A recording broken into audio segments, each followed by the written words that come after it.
माननीय प्रधानमंत्री कहते मैं तो चौकीदार हूँ। कैसा चौकीदारी हो रहा है देश का? कौन है खिलाड़ी इसका? असली खिलाड़ी तो कोई होगा।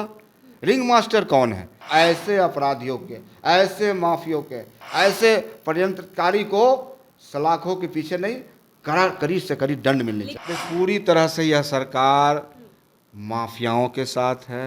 नमस्कार, दर्श न्यूज़ देख रहे हैं आप और मैं हूं आपके साथ दक्षा प्रिया। नीट पेपर लीक मामला लगातार इन दिनों सुर्खियों में बना हुआ है क्योंकि जांच चल रही है और जांच में लगातार जो परत दर परत है वो सामने आ रहे हैं और ऐसे में ये जो गुत्थी है ये सुलझने के बजाय और ज़्यादा उलझती जा रही है। ऐसे में पिछले दिनों की अगर बात करें तो बिहार के डिप्टी सीएम विजय कुमार सिन्हा ने कुछ दस्तावेज जारी किए मीडिया के सामने और उसमें साफ तौर से ये कहा गया कि जो गेस्ट हाउस बुक किया गया वो तेजस्वी यादव के जो आप्त सचिव रहे हैं प्रीतम, उन्होंने ही फ़ोन करके बुक कराए थे। ऐसे में बात करने के लिए इस वक्त हमारे साथ आरजेडी के नेता और मोरवा से विधायक रणविजय साहू मौजूद हैं। सर, जिस तरीके से प्रीतम जी का नाम सामने आ रहा है और लगातार जितने भी अगर एनडीए गठबंधन के नेता कह ले तो इस बात पर चुटकी ले रहे हैं कि आखिर जो भी मामला सामने आ रहा है ये जुड़ा हुआ है कहीं ना कहीं तेजस्वी यादव से, ये मामला लिंक है किस तरीके? आखिर सरकार किसको बचाना चाह रही है? भारतीय जनता पार्टी केंद्र की सरकार है दिल्ली में, बिहार में सरकार है एनडीए की। आखिर सीबीआई को जांच क्यों नहीं दिया जा रहा है?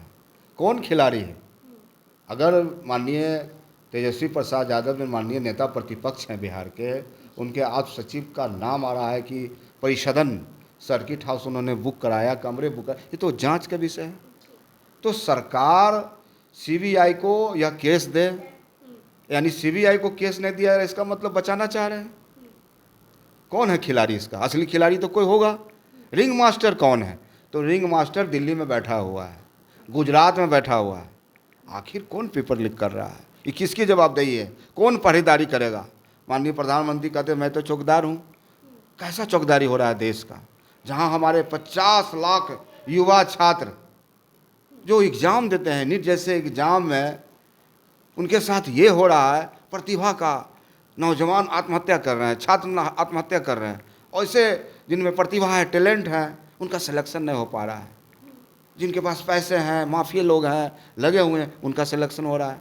तो क्या हो रहा है? कैसा भविष्य चाहिए इस देश में? कैसा भविष्य चाहिए?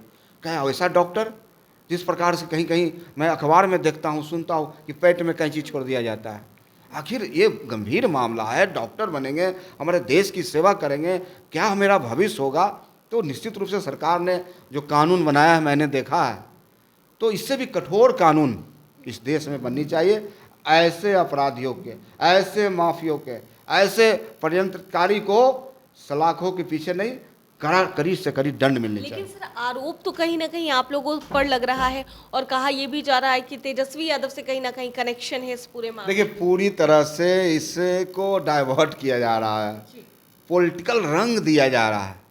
बात कहाँ से निकली और कहाँ ख़त्म करना चाह रहे हैं ये लोग? अभी ये लोग सत्ता में आए हैं, तीसरी बार सत्ता में आए हैं, डबल इंजन की सरकार है, बिहार में अमंगल राज हो गया है, पूरी तरह से हाहाकार मचा हुआ है। एक दिन में 15 मर्डर हो रहे हैं, व्यवसायियों पर गोली बरसाई जा रही है। सीतामढ़ी में एक व्यवसायी को रंगदारी के कारण राजेश शाह की हत्या कर दी जाती है। तमाम ऐसी बातें हैं। तो कहीं ना कहीं पूरी तरह से व्यवस्था चौपट हो चुका है और ये मुद्दे को भटका रहे हैं। और बिहार का मुद्दा क्या है? रोजगार, नौजवानों को कैसे रोजगार मिले।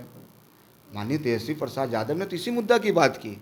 आज रोजगार का मतलब तेजस्वी प्रसाद यादव, विकास का मतलब तेजस्वी प्रसाद यादव, नौकरी का मतलब तेजस्वी प्रसाद यादव।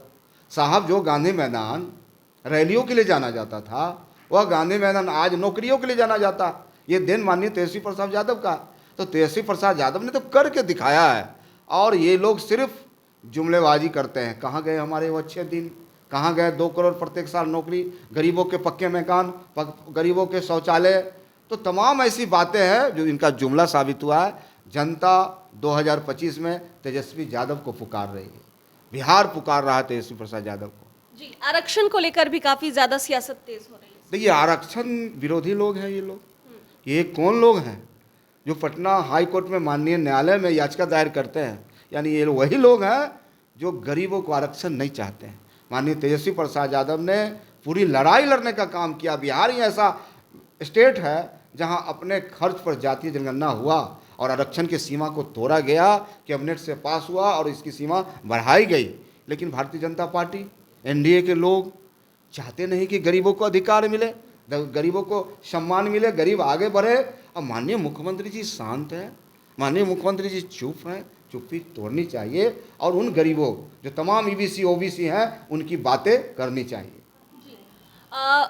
पिछले दिनों आरजेडी के सांसद मनोज झा की अगर बात की जाए तो उन्होंने भी एक तस्वीर जारी की थी नीट मामले को लेकर, जिसमें बिहार के उप मुख्यमंत्री सम्राट चौधरी और उनके साथ एक आरोपी जो है जिसे चिन्हित किया गया है, उसे भी उस साथ में जो तस्वीर थी उसको जारी किया गया है। देख, पूरी तरह से यह सरकार माफियाओं के साथ है, जो ज़मीन के बड़े बड़े सिंडिकेट हैं, जो बड़े बड़े बालू माफिया हैं, बड़े बड़े शराब माफिया हैं, बड़े बड़े ठेकेदार हैं। अब बताइए 12 करोड़ का पुल अररिया में गिर जाता है।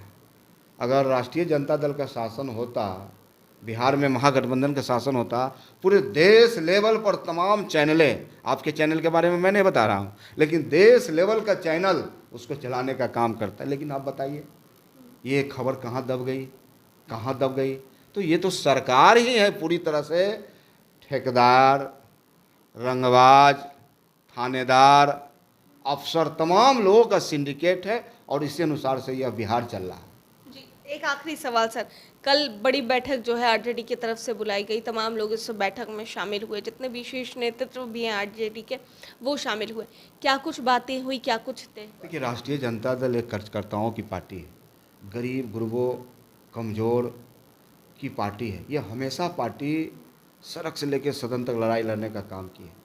तो माननीय तेजस्वी प्रसाद यादव ने जिन बातों की समीक्षा की, आज 2019 में हमारा वोट का प्रतिशत इस बिहार में 31% था, वही एनडीए के पास 53% था। आज जनता का विश्वास हम पर बढ़ा है। आज यह वोट का प्रतिशत बढ़ के 40 हो गया बिहार में राष्ट्रीय जनता दल को, वही एनडीए को वोट का प्रतिशत घट के 47 हो गया। मात्र 7% हम उनसे कम हैं और उनका लोकप्रियता घटा है। लोगों को सिर्फ ठगने का काम किए हैं। तो तमाम मुद्दे पर बातें हुई और माननीय तेजस्वी प्रसाद ने निर्देशित किया है तमाम नेताओं को कि पूरी तरह से अपने क्षेत्र में मुस्तैद रहें, डटे रहें, गरीब का सेवा करते रहें और बिहार को आगे ले चलें। विधानसभा चुनाव के मद्देनजर भी चर्चा हुई क्या? देखिए, चर्चाएं तो हम लोग तो हमेशा तैयार रहते हैं, हमेशा हम लोग चुनाव के मूड में रहते हैं और कार्यकर्ता पर ही राष्ट्रीय जनता दल का बल है। तो पूरी तरह से हम लोग एकजुट हैं, तैयार हैं। अगर चुनाव कभी भी होता है तो हम लोग मजबूती से लड़ने के लिए तैयार हैं। बिहार में तेजस्वी प्रसाद यादव की सरकार बनेगी। चलिए, बहुत बहुत धन्यवाद सर। तो मोरवा से विधायक और आरजेडी नेता रणविजय साहू से बातचीत कर रहे थे। नीट मामले को लेकर क्या कुछ कहते नजर आए हैं, साफ तौर से आपने सुना। कैमरा पर्सन ऋतिक के साथ मैं दक्षा प्रिया, दर्श न्यूज, पटना।